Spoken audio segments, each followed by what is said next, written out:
Thomas Soto. L'industrie française a-t-elle encore un avenir? Voilà une question à laquelle tout le monde a pris l'habitude de répondre non. Bonjour Nicolas Barré. Bonjour Thomas. Le ministre de l'économie, lui, y croit encore. Emmanuel Macron qui a présenté hier un plan en 10 priorités. Son prédécesseur Arnaud Montebourg en avait identifié 34 des priorités. Mais dites-nous Nicolas, est-ce que ça sert à quelque chose tous ces plans pour notre industrie? Alors écoutez, espérons-le, parce que quel est le constat? En 10 ans, l'industrie française a perdu 740 000 emplois. Ça fait quand même l'équivalent de 7 fois Renault. Donc quand on dit que la France se désindustrialise, ça n'est pas un vain mot.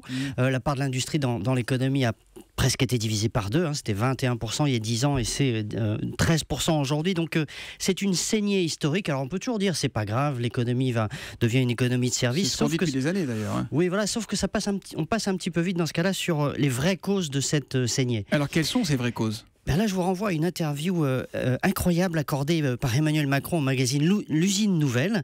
Et il s'exprime avec une très rare franchise. Alors que dit-il? Je cite, que nos grands groupes sont en train de partir car notre politique fiscale leur est inadaptée.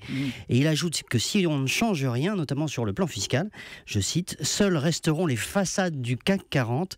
Il n'y aura plus personne dans les bureaux. C'est donc assez effrayant. Il sait qu'il est au pouvoir depuis 3 ans, Emmanuel Macron, ou pas? Oui, j'avais rarement entendu un ministre de l'économie quand même parler comme ça. Alors on pourra lui rétorquer effectivement, et vous avez raison, que depuis 3 ans il était aux manettes puisqu'il était conseiller de l'Élysée de François Hollande, et donc cette politique fiscale il en est en partie responsable. Mais saluons quand même cette franchise. Alors ça n'est pas évidemment la seule cause du déclin. Il y a aussi eu des erreurs de stratégie. On pense à Alstom, on pense à Areva.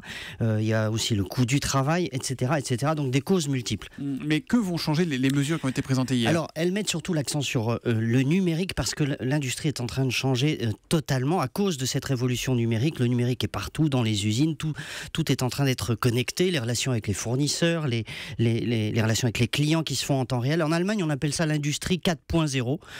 Leur grande crainte en Allemagne, c'est que les géants de l'Internet deviennent eux-mêmes des géants industriels.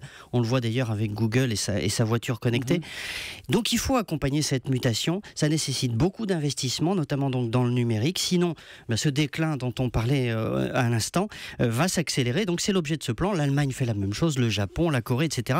Ça n'est pas très original, mais on sait très bien qu'une économie sans industrie, c'est une économie qui risque de dépérir. Voilà, la France, comme les autres pays, a besoin de ses usines. L'édito éco de Nicolas Barré, directeur de la rédaction des Échos, tous les matins à 8h10 sur Europe 1. À demain Nicolas.